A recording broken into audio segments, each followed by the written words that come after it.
White Walls, welcome back to I Want to Talk About It.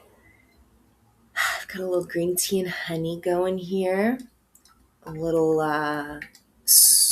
holy basil incense. I'm obsessed. I'm like pretty basil crazy as is. And then at my little favorite mini mart, they have all my incense, and I've really I like don't even, not that I don't fuck with Nag Champa anymore, but it's like that's so like basic. No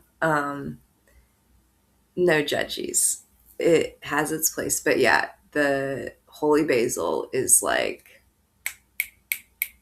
it.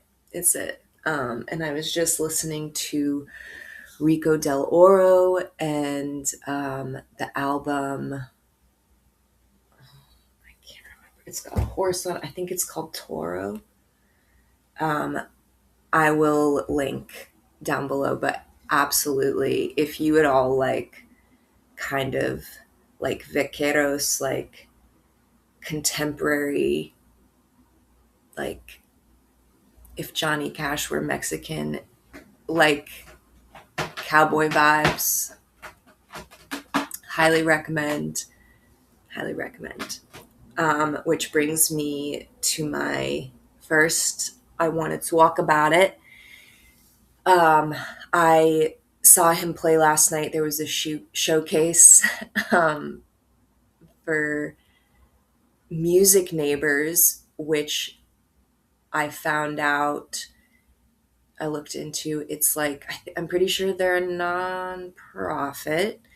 And this husband and wife, their whole thing was they were like refinancing their house or something. And instead of, just having that chump change, chump change, um, they were like, we're going to reinvest this in the reason why we have any property value, which I think is very good. I like that. I like that turn of thinking, and also specifically for music, because music had touched their lives in many different ways, saved their lives in different ways. Listen, listen. That is absolutely the key to my heart. And like, how many times has music fucking saved the day, saved my day, saved my life for sure. And I mean, I think about being a child and how important, like, my, I didn't know what I was doing, but I knew I needed to get my childhood closet cleared out. It was my sister and I, when we grew up, we used to have the same room. And then she turned into a teen. We both needed our own space. And she moved downstairs and made this like baller room that I still, was so cool. Still have like literal dreams where navigating that space. Do y'all? I'm just such a vivid dreamer, but I have like my house, my original house, 1769 Meadow Lane, and that, I don't know. It's weird how the dreamscapes. I'm tangenting. Also, you got a little moon kitty, a little Tegan baby who I got to hold and tuck in my dream last night. And oh, yeah, Lord, y'all, Lord. Okay, back to the talk about it at hand. Um, so all this to say, that showcase was at the 5 spot, which I have started kind of filling in. But now, in some turn of events that can only be called divine timing, um, their one of their main bartenders flipped her shit and needed to exit premises. And I was all too happy to be like, I got this. Let me scoop all those shifts. And yeah, just have had like, I'm I'm there. I like mopped that floor in record time last night. I didn't stop moving all night, which was actually really nice. And it's a beautiful bar. I mean, like, beautiful bar. Listen, I don't know how else to explain that where I was coming from, like the power strips were like fuzzy with, you know, all manner of things. And I think in the not too distant past, like, I mean, maybe a couple years, the bar used to be a smoking bar. And I'm speaking of the of fucking Cobra. I mean, that shit is so disgusting. So disgusting. Like, I would try and operate within like a pretty tight confine of like try not to touch anything outside the parameters, and like, but I mean, and there was all listen, so when I say beautiful bar, I mean beautiful bar. I mean, they have 100 health score, which I got my highest marks in nail school in sanitation, despite I in my professional settings, sanitation is like, I constantly wash my hands. I mean, you got to do right, by your customers. And again, when I'm like, I hate that the tipping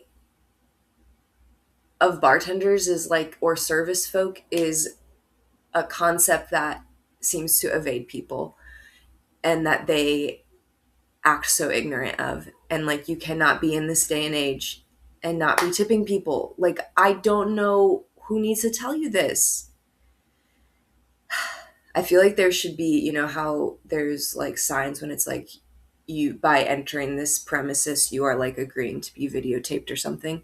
I think there should be that for like, by entering this premises, you agree to these social constructs of that. You have to realize tipping is how these bartenders are making their fucking living. So yes, your dollar, $2, like, you need, yes, important, very important. And that, like, that's it. Like, you must tip 20% at least. Come on. If you're going out, you need to be able to tip. Period. I shouldn't be the one telling you this, but just in case you didn't know, now you fucking know. Come the fuck on. Come on. Oh my God, the bartender I was working with last night, he was like, oh yeah, when the Vandy crowd comes in, or like, yeah, the Vandy crowd, so like Vanderbilt College here in Nashi, um, he's like, they don't tip, want you doing the most. And he said, they'll like tap on the bar. And I was like, if someone fucking did that to me, there is no telling. Like, I might not be able to control my reaction to like throat check them, I might not be able to control it. That is egregious behavior.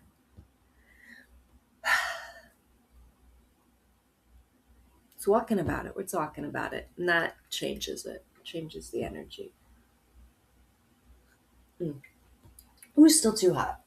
There's only one way, either too hot or ice cold when you have the spectrum. Oy vey. So, but all that said, going back to Five Spot, happy to maintain an already very clean bar and Um, yeah, here for it. I'm here for it. I did have some other talk about it things, I think, and now I kind of feel released in some ways. I think the weed, the music, Rico Del Oro, the like promise of some brighter fucking waters where I might actually make some money and enjoy my work environment and feel respected and not like I'm going to get tetanus if I like, you know, I don't know.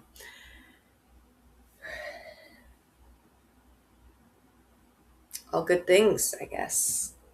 And yes, I I have been really struggling to reconcile. No surprise to anyone that's been here for any amount of time or has any inklings of my existence. um, and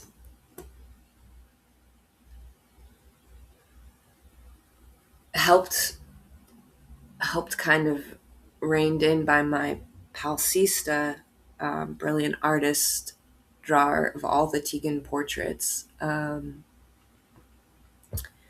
also link because I feel like Sisa is like, she has something for everyone. Like, everyone. So, if you have someone that's hard to shop for, or like you want to see something for everyone, like go check out down below. Sista Luna. Um, she, I also want to add, one of the only trusted Tegan caretakers. And I mean, what an honor. So grateful, so fucking grateful for her in so many ways, past and present. Um,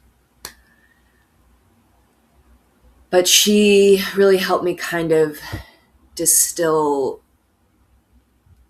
this little gateway I'm going through currently in my grief journey after losing my sweet baby Tegan, who, if you don't know, is always usually his ashes in his little sweater in the blanket.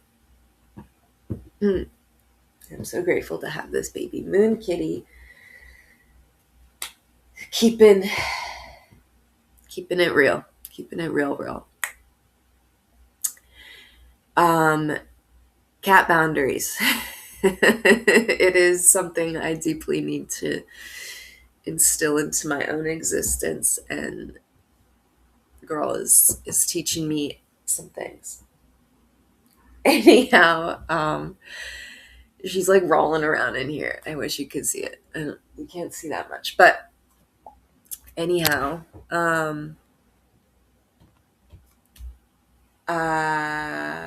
yes, okay. So Sista, because I'm like, I've really been grappling with, I mean, losing Tegan, but then also like realizing that I like these connections and community that I thought I was building, that I had previously built, like, and again, if you know me at all, like that's kind of like, that's what I bring to the table. Like, I like to get people together, like I'm a host. That's why I like bartending so much. I like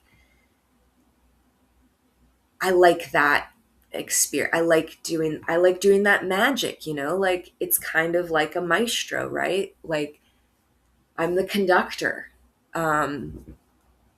In it, so many things. I'm like conductor trains, like always thinking about fucking trains, public transportation. Um, but I, this grief has been so isolating, you know, and like people really, I get it, you know, like I fucking get it. It's hard to be around somebody who is grieving and as like constantly and viscerally as I am. I'm sure that's an intense experience for people. And they're not all that interested in being around that, considering the fucking sucking genocidal war hellscape we're in. Like, I fucking get it. That's like unmooring to be coming to all of these realizations all at once and just kind of be like, just totally fucking, I am down to like the studs and we're like ripping up the concrete too while we're at it. We're gonna have to like build a whole new fucking foundation. And honestly, like at this point, and having some levity at my back, which is a really nice reprieve, having a little like, oh shit, okay, maybe things could, like, maybe they will get better. And I won't be like in this like fucking fugue state of like, who am I? What does this all mean? How am I ever getting out of the matrix? You know, like, while also being in a tender state to mourn like what I have lost and figure out how to navigate life again, and knowing that it's just, it's going to be a completely different existence, and I have the opportunity to decide what that's going to be from scratch without the influence of literally anyone else, you know. This is like deeply, deeply a self-made point.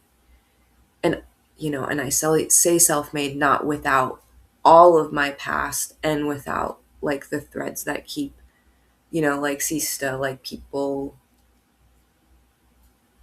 that like we're not connected in the way we were before, but like there's that connection doesn't, it's a constant thread, you know, that's maintained by both people. And that's also, I mean, that's always been such a struggle for me because I'm just such a, like, I'm a lover and a trust, and like that includes trusting that people are coming at themselves and at me with good intentions. And of course, we know that is not always true. But now, instead of like ignoring my spidey senses, which meanwhile popping back to, you know, divine timing getting me a bar gig because somebody, you know, like somebody else needed to go, um of like that girl, you know, she set off, you know, she set off red flags for me from the get, you know, like almost immediately. And I kept being like, but she's nice. But then I was like, what is this? Like, there is something underneath. There's something underneath for me. And sure enough, that like promptly revealed itself. And that was really nice.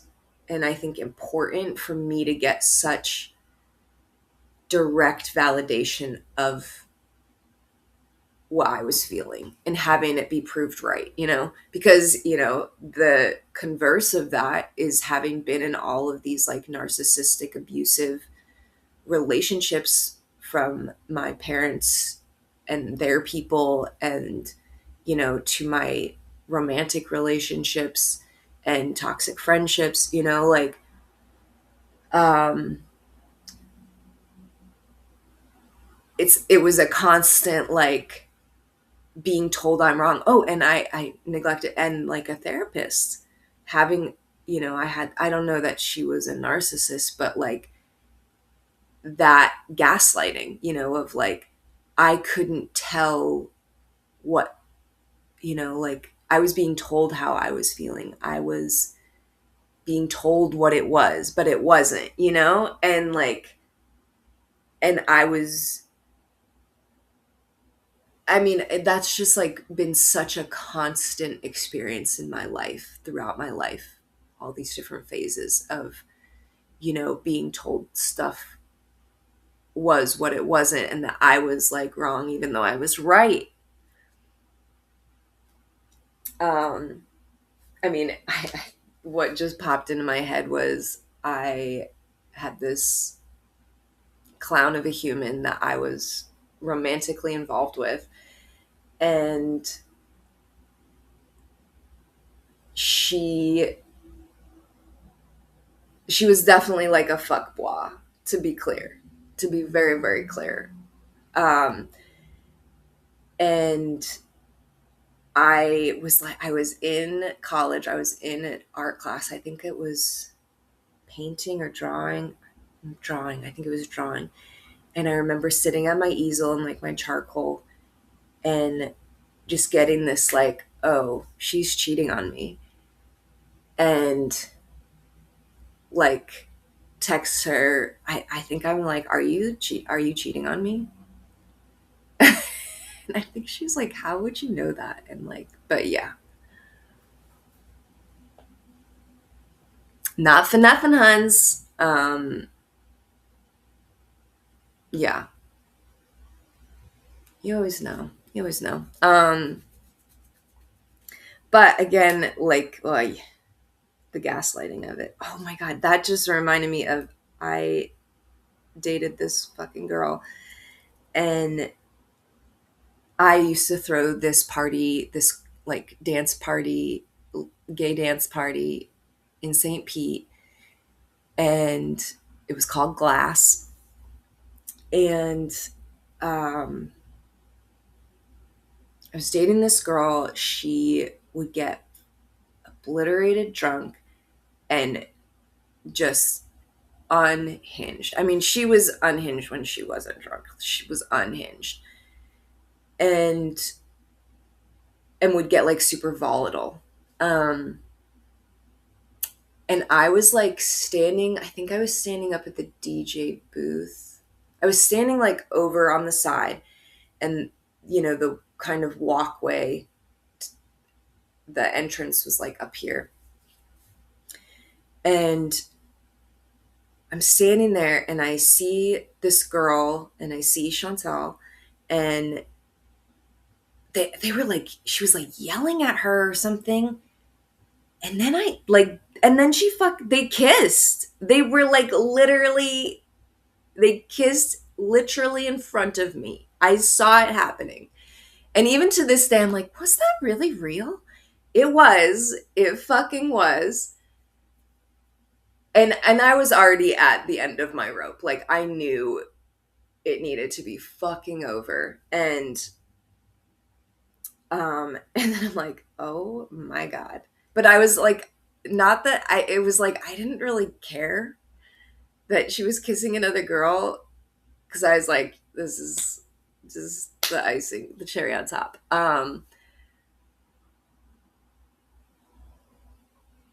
But and it was like kind of in full display. It's just kind of I was just like baffled that it like went from like screaming to like making out with this girl, and I can't remember if there was a connection. I can't, fuzzy. And then afterwards I'm like, dude, I saw you kiss this other girl. And she's like, no, I didn't.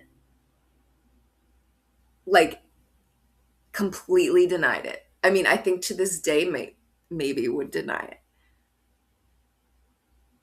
But talk about talk about gaslighting. Like people are wild out here, and it's all because of, let's I mean, how much religious trauma is that because of? Talk about the ultimate gaslighting of like, you have all these sins and you must like spend the rest of your life trying to get clean of sins you can never get clean of. And also like, we're gonna give you like wild ideas about your self-worth that you will continue to try and unknot for the rest of your life. And oftentimes you never will, especially if, yeah, I mean, the queer religious trauma, and I mean, just religious trauma on this country on top of the patriarchal, capitalist, genocidal, racist shit of it is, it's a miracle any of us are doing this, really. Let's, yeah. Oh my gosh, y'all. Just don't know. I would like to submit for the court, when you crop a top pre-wash, crop it maybe a little too short. This is my Joy Latticoon t-shirt that I got from being able to magically go to the show at the American Legion. By talk about divine timing. By this like hinge match back from when I first got here, that we intermittently keep in touch, and came through for the win. And what a win it was. That was like such a crazy day. I can't remember if I did a talk about it. But I had just, lost the shitty dive bar job, which Mazel Tov, like, needed to go. Wouldn't have done it that way, but that's the cookie as she crumbles. And I so Joy Latticoon was doing this. It was already a sold out show, but was doing as a benefit concert for the East Nashville like community pantry, which is for everyone in need, has been around for, I want to say 47 years, something like that. I will link it, because I think despite their name having ministry in the title, which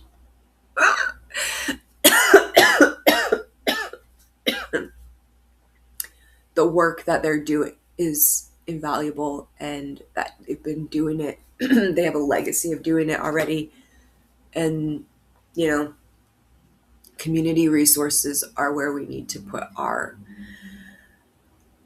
money, time, and energy. Absolutely believe that shit.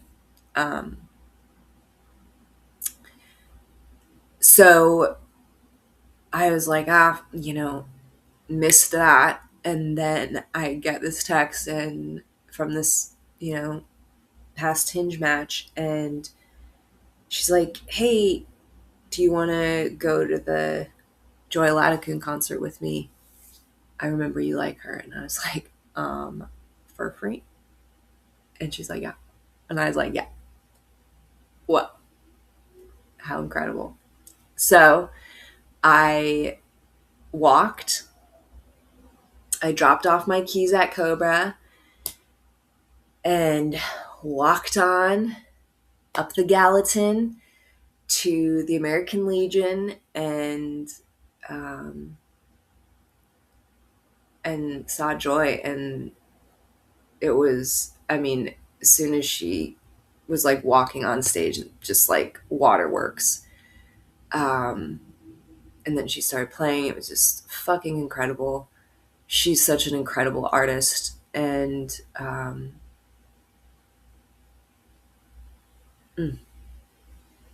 just yeah. I'm pretty sure that whole room was just like, we were just all crying together, which is actually, it's beautiful, and I like that for us. I also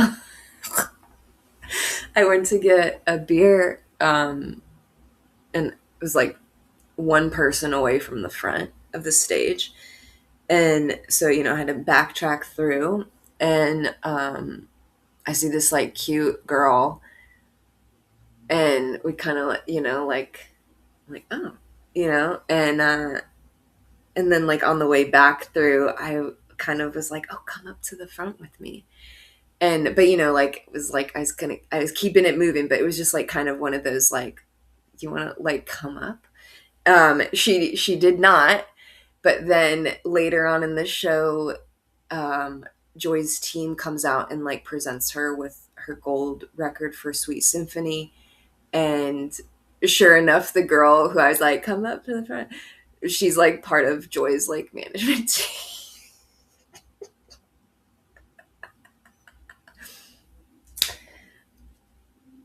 you know, Whatever. Um, Shot my shot. I shot my shot. Mm. Oh, and then I was in line to get the shirt, and I had to go run karaoke at Lipstick, which was actually, it was a Taylor Swift sing along that I didn't realize that's what was happening until like 2 hours before, and I was like, wait, what am I supposed to be doing? And I'm not a Swiftie. My proxy girls are, and so I fully support. But I mean, and honest, I say fully support at this point. I I would rather not fucks with her at all because she is absolutely part of the problem. And you know, you got to use your status and influence and resources for something better, especially when you have such a mobilization of fans. Like, that's not right.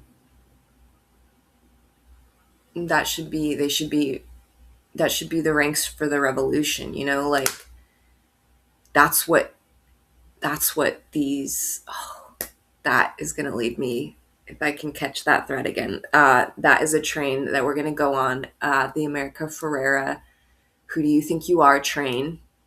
Talk about revolution, baby. Okay, we'll catch that train in just a mo. So standing in merch line and knowing like I have to go eminently to Lipstick to run this karaoke sing along before, or Taylor Swift sing along before karaoke. And there's this cute girl in line. She's got this very cute, like kind of blazery cutout, like jacket. And I had seen her she took like a Polaroid of Joy with her record and like gave her the Polaroid, and like I saw it from the stage and it was like super cute. I love that shit. Just so thoughtful and so like analog and nostalgic, and it's just like that's my shit. So we're in line, we get to Gavin, as one does, we get our merch, and she's like, oh, I'm going to the Taylor Swift sing along at karaoke at Lipstick Lounge. And I'm like, shut up. I was just looking at the text message of what the fuck I'm supposed to be doing for that. Slash, um, would you maybe drive me? I mean, I was gonna take a lift, and she's like, you're not a murderer, are you? And I'm like, nope. I just have these knitting needles for my walk home just in case. And she's like, well, if you had said Uber, I would have maybe said no, because she works for Lyft. And it was just like this cute, like, repartee. Swift is a raging river, and like so cute, so cute. Michaela, shout out. And yeah, what a delight. What a delightful turn of events that day was. We had a great little T Swift sing along, and most of the songs that were sung I had never heard before. I had no point of reference, and I love that for me, honestly, that like I got to see it with the love of the fans. And yeah, cute. It was cute. Um, Hopefully, won't have to do again. But for the trajectory of events to string together for that, I'll take it. I'll take it. Um, yes, I. Okay, so Revolution Train. We're going. So I have been watching. I'm I'm a genealogy bitch. Like I want to know everything. Um, and so I've been like painstakingly trying to like parse out some of my family genealogy stuff. And so that's a whole ball of wax for me, which I do want to get into, but I think I want it to be its own ball of wax. So that will be over there. But um, there's on YouTube, the algorithm fed me Who Do You Think You Are, which gets celebrities to follow their genealogical roots. And if you're into any of that, Toni Collette's was fucking rad, and she is so brilliant. But the one we're going to talk about is America Ferrera's. And hers was really cool. And actually, I think I didn't even finish it because it was like only in pieces and parts. So I need to go back and look. But, and because then that led me down this whole other Ugly Betty wormhole.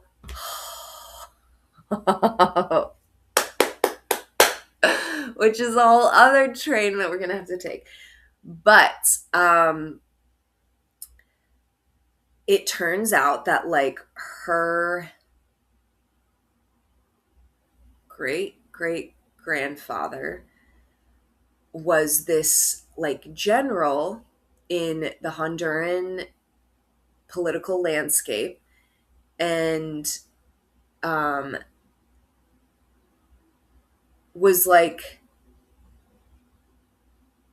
a person for the people, was like a revolutionary for the people, and that there's like all of that, basically like he was constant, like the opposition was constantly trying to suppress him, and just like throughout all of these different timelines that he's uh for the people, and like mobilizing the, I can't remember what they're called, but like mobilizing the disenfranchised, the poor, the like the people, and and of course like dies eventually for that. And then they're like, oh, now Hondurans will have like peace because this like this resistance, this I can't remember his Gianardo Ferreira, that now he's dead. And so, oh, I guess that is the train we were going on. I guess we're going on the Ugly Betty train. Okay. Oh, wait, was it? I think it was. Whatever. Okay. I'm just like, that's fucking rad. And to have that in your lineage of just like, you're for the people. And then I'm like, and I feel like America did that in her own way with Ugly Betty. And not at all like that, but like a way to like, I think it's this way to bring people together, which brings me to my next and final point at the 39-minute mark. Whatever. I'm doing this for me, I think, more than anything. Um, I There's this YouTuber I really love, which I will link, Stevie Gay Parade, and he does like he makes dollhouses and crafts, and like does vlogs, and they're just so delightful. Why was I saying this? Oh, and because they were like, I like to see I like to be able to watch my life or like have a record of it. And I had been thinking about that previously. And then when he said it, it like kind of crystallized it. And I was like, yeah. And I think about that a lot in terms of Tegan, of like, I keep kind of wanting, I'm like, I want to be able to watch like a movie of Tegan, you know, in our lives together. And, and it feels weird that like, I don't, like, that's not really a thing I can do. But is that a thing that like maybe it becomes? I don't know. Because, you know, 18 years, in the first couple years, capturing technology was analog and a little bit different. But then, you know, like after that, I mean, that's like a solid 15 years, if not more, of like a lot of documentation of this creature, right? I don't know. But then I really struggle where I'm like, I'm trying to like catch it all. And like me and technology is just kind of, I don't know. It's all a lot. It's all a lot. I just want my baby back.